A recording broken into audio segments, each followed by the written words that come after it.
Assalamualaikum semuanya. Halo, apa kabar? Kenalin gue Aditya Bratakusuma.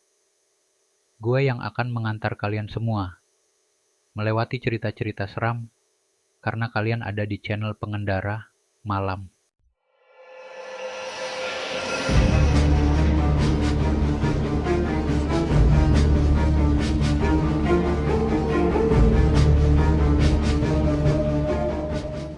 Langit mendung menggantung di atas kota Jakarta malam itu.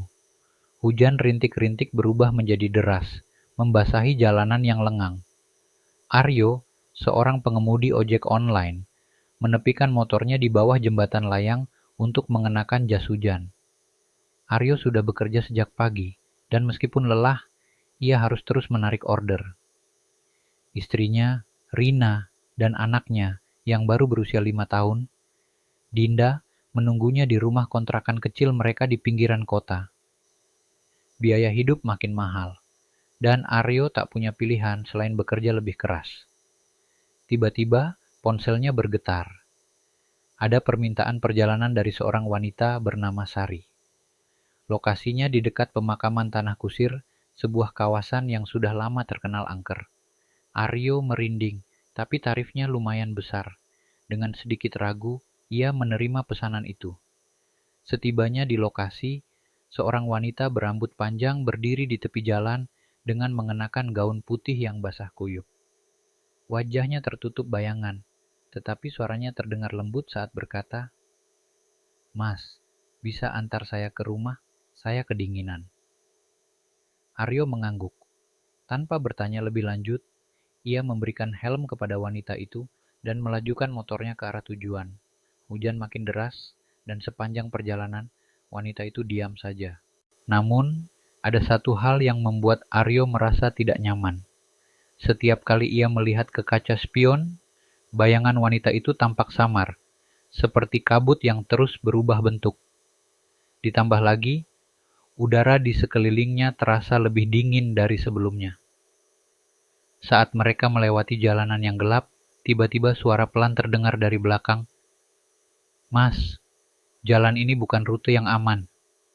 Ada sesuatu yang mengikuti kita." Aryo menelan ludah.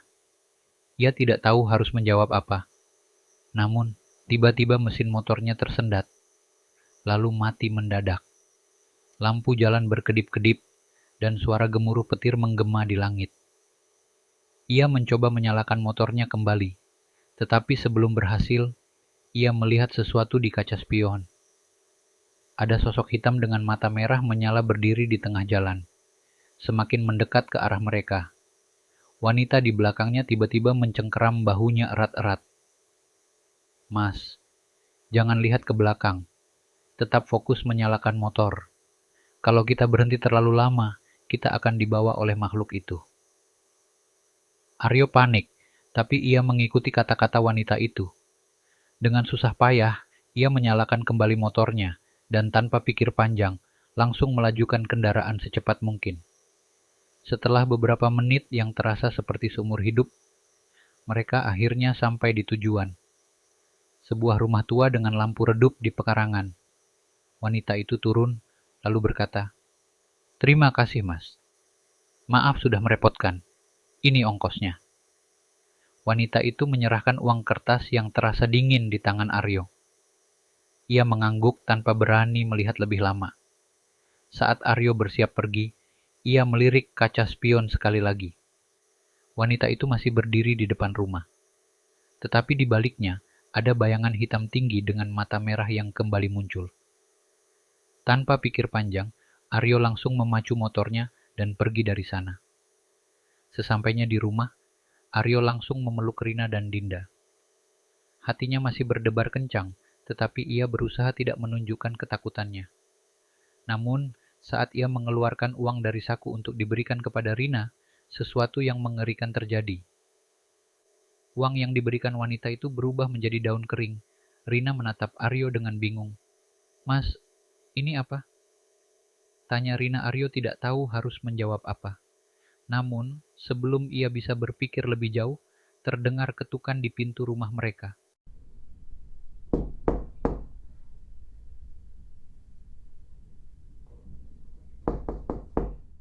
Suara itu terdengar lembut, tapi entah kenapa membuat bulu kuduk Aryo berdiri. Dinda tiba-tiba menunjuk ke pintu. "Ayah, ada tante di luar. Dia senyum ke kita." Aryo dan Rina menoleh bersamaan. Di balik jendela, seorang wanita berambut panjang dengan gaun putih berdiri di tengah hujan. Wajahnya pucat dan matanya kosong. Ketukan itu semakin keras.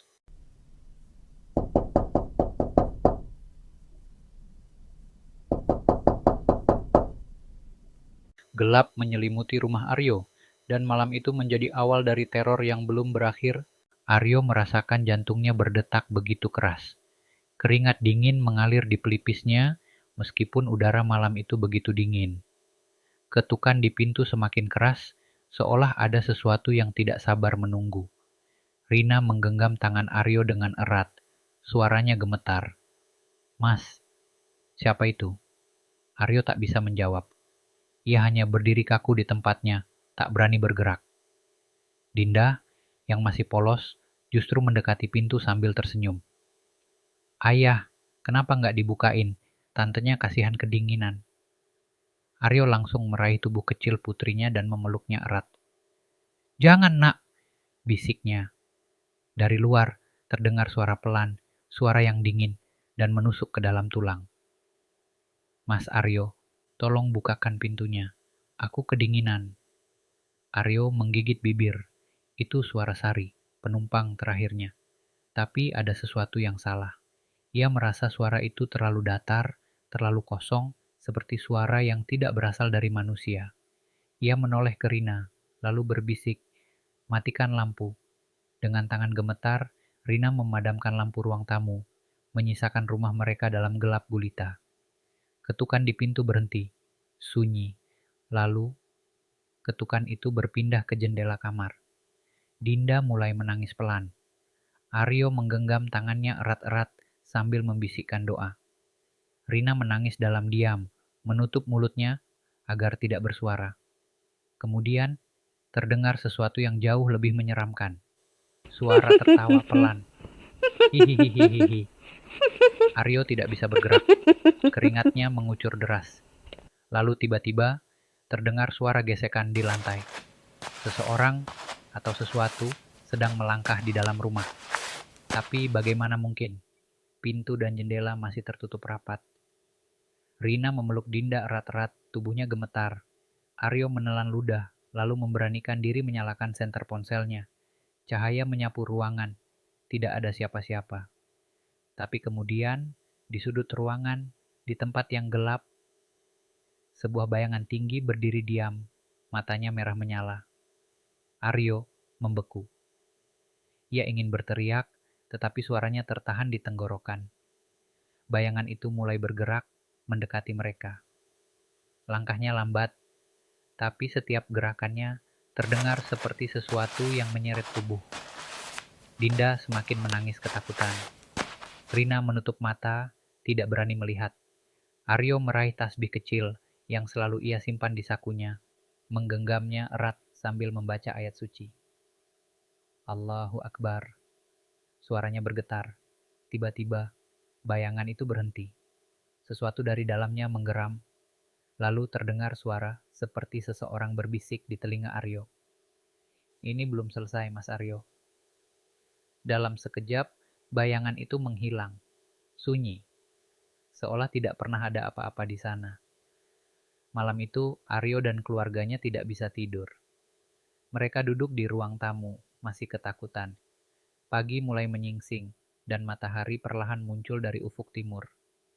Rina mencoba menenangkan Dinda yang masih terisak, sementara Aryo memberanikan diri membuka pintu. Halaman rumahnya basah oleh embun pagi. Jalanan sepi. Namun, di depan pintu rumah mereka, ada sesuatu yang membuatnya kembali pucat pasi. Sebuah kain putih yang kotor, basah, dan berbau anyir. Dan di atasnya tergeletak helm milik Aryo. Helm yang kemarin ia berikan kepada penumpangnya. Tangan Aryo gemetar saat mengambil helm itu. Lalu, sesuatu jatuh dari dalamnya. Selembar foto. Saat Aryo mengambil dan membaliknya, Wajahnya langsung pucat. Di foto itu, ada dirinya bersama Rina dan Dinda. Tetapi di belakang mereka, samar-samar, ada sosok wanita berambut panjang dengan mata kosong yang menatap langsung ke arah kamera. Di balik foto itu, tertulis dengan huruf yang samar. Terima kasih Mas Aryo, kita akan bertemu lagi. Aryo merasakan tubuhnya melemas. Ia sadar. Teror ini belum berakhir. Pagi itu, setelah kejadian mengerikan semalam, Aryo merasa ada yang harus ia lakukan. Ia tidak bisa membiarkan keluarganya terus dihantui oleh sesuatu yang berasal dari dunia yang tak terlihat. Dengan tekad bulat, Aryo membawa foto yang ia temukan di depan rumahnya dan mengunjungi seorang ustaz di kampung sebelah, Ustaz Rahman. Saat melihat foto itu, raut wajah Ustaz Rahman berubah serius. Mas Aryo, ini bukan sekadar gangguan. Ada sesuatu yang tertinggal bersamamu dari perjalanan malam itu.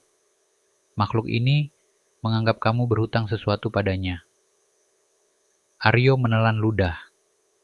Lalu apa yang harus saya lakukan, Ustaz? Ustaz Rahman menghela napas panjang. Kamu harus kembali ke tempat di mana kamu menjemputnya. Cari tahu siapa dia dan selesaikan apa yang belum selesai.